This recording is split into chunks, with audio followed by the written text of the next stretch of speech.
Yeah.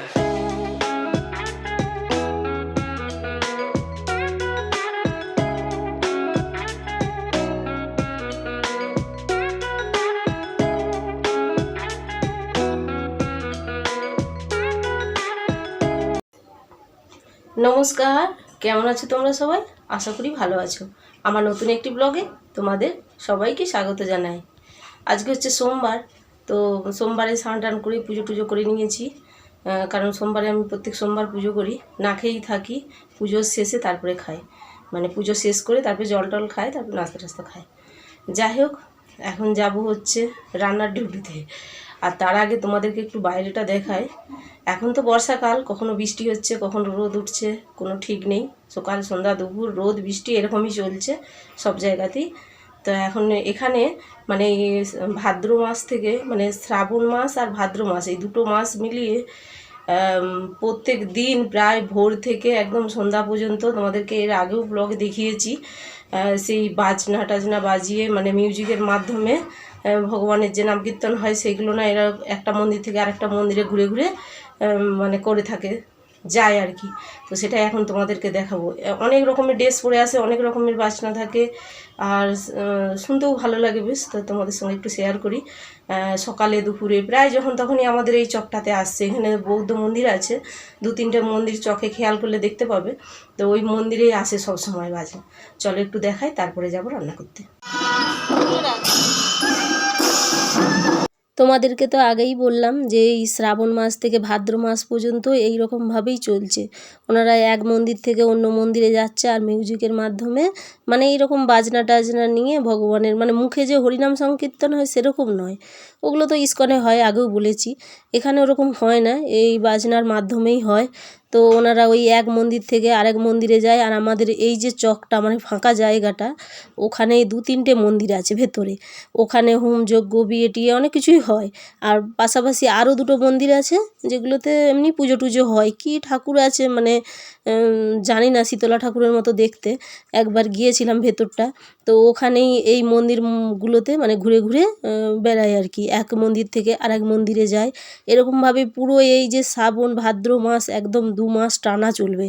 আর ভোরবেলা থেকেই, মানে ভোর 4টে-5টা থেকেই ওনাদের শুরু হয়ে যায় ওই বাড়িই বসে বসে, মানে সেই সুন্দর সুন্দর মিউজিক বাজিয়ে, আর ভোর থেকে মানে এই যে গানগুলো হয়, সুরটা বাজায় বাজনার, ওইগুলো চালু হয়ে যায়।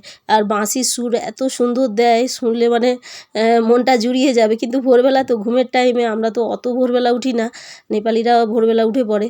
তো ভোরবেলা শুনতে ভালোই লাগে, রাস্তা দিয়ে বাজাতে বাজাতে যায়, শুনি। তো যাই হোক, এদিকে হচ্ছে তোমাদের দাদাভাই গিয়েছিল বাজারে।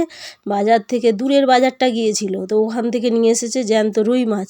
আমি তো বলেইছি যে আমি বরফের মাছ খেতে ভালোবাসি না, মানে ফ্রোজেন যে মাছগুলো হয় ওগুলো তো ভালোবাসি না, জ্যান্ত রুই মাছগুলোই খায়। তো মাঝে সাঝে আবার যখন না পাওয়া যায় তখন ওইগুলোও নিয়ে আসে, খায়। আর এদিকে দেখো, একদিনে 2 রকমের শাক নিয়ে এসেছে, মানে পালং শাক আর পুঁই শাক। পুঁই শাকটা তো সচরাচর পাওয়া যায় না, তো পেয়েছে সেই কারণেই নিয়ে এসেছে। তো পুঁই শাকটাই আমার ফেভারিট, মনে হচ্ছে পুঁই শাকটাই রান্না করব, পালং শাকটা রেখে দেব।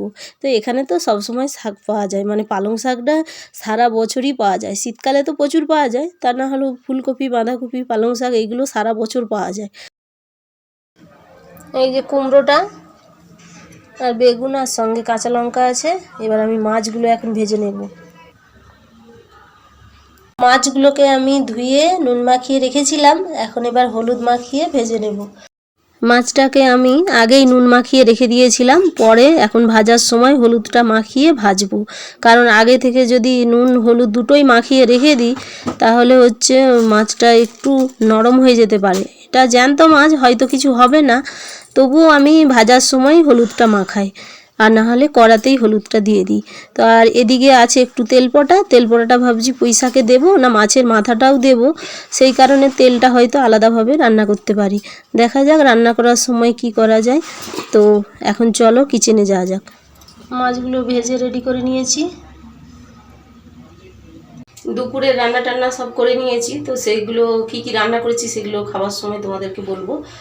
আর অনেকটাই কাজ গুছানো হয়ে গেল, আরও অনেক কাজ থাকে, বিশেষ করে পুজোর দিনগুলো না অনেকটা সময় সব কিছু শেয়ার করতে পারি না। কারণ হচ্ছে রান্না, মানে সকালে দুপুরের যে রান্নাটা এটা আর শেয়ার করলাম না, তবে রাত্রিতে একটা ভালো কিছু রান্না করব চিকেনের, তো সেটা তোমাদের সঙ্গে শেয়ার করব। তো এখন চলো খাওয়া দাওয়া করতে যাই। আর আরেকটা কথা, আকাশের এখন এক্সাম চলছে, সেই কারণে আমি বেশ কিছুদিন মানে হচ্ছে ভিডিও দিতে পারিনি। আর হয়েই আসছে এক্সাম প্রায়, আজকে তো গেছে দুপুরে এক্সাম দিয়ে আসবে তাড়াতাড়ি, তাই আসলে একসঙ্গে খাওয়া দাওয়া করবো। পুজোর দিন বলতে পুজো তো প্রত্যেক দিনই হয়, মানে আমি বলতে চাইছি সোমবার, বৃহস্পতিবার এগুলো তো আমি না খেয়ে থাকি, আর হচ্ছে তারপরে একাদশী আরও অনেক কিছু থাকে। তো সেই বিশেষ বিশেষ দিনগুলোতে একটু ভালোভাবে, মানে পুজো বলতে কি, পুজো তো রেগুলারই করতে হয়, ধূপ টুপ দেয়া, পুজো করা, ঠাকুরকে প্রসাদ দেওয়া, এগুলো তো করতে হয়। আর বিশেষ বিশেষ দিনগুলো হলে কি হয়, ধুনো টুনো দেয়া, ঠাকুরের বই পড়া, গীতা পড়া, তারপরে আরও অনেক কিছু থাকে, লক্ষ্মী চরিত্র পড়া, এই সব আর কি অনেকটা সময় লেগে যায়। সেই কারণেই বলছি যে পুজোর দিনগুলো, আর সব দিন তো ওইগুলো করা হয় না, এমনি ধূপ ধুনো দিয়ে ঠাকুরের পুজো তো রেগুলারই করা হয়। যাই হোক, আকাশের এখন এক্সাম চলছে, সেই কারণে আমি ভিডিও দিতে পারছিলাম না, এটাও বলছিলাম। আর হচ্ছে পরীক্ষাটা শেষ হয়েই আসছে, হয়ে গেলে আবার রেগুলার যেমন ভিডিও দিই একদিন ছাড়া সেরকমই দেব। আর সেই কারণেই এখন দিতে পারছিলাম না কদিন, কারণ পড়ার চাপটা প্রচুর থাকে।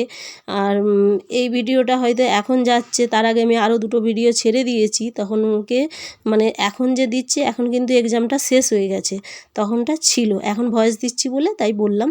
তো যাই হোক, এদিকে তো সব কিছু আমার রান্না টান্না গোছ করা হয়ে গেছে, এবার খাওয়া দাওয়ার পালা। গরম গরম ভাত বেড়ে নিয়েছি, ধোঁয়া উঠছে, আর সঙ্গে দিয়েছি পেঁয়াজ, কাঁচা লঙ্কা, লেবু, আর এদিকে হয়েছে মুসুরির ডাল পাতলা করে, আর এই হচ্ছে সেই পুঁই শাক। পুঁই শাকটা খুব নরম, আলু বেগুন মাছের মাথা দিয়ে চচ্চড়ি করেছি পুঁই শাকটা।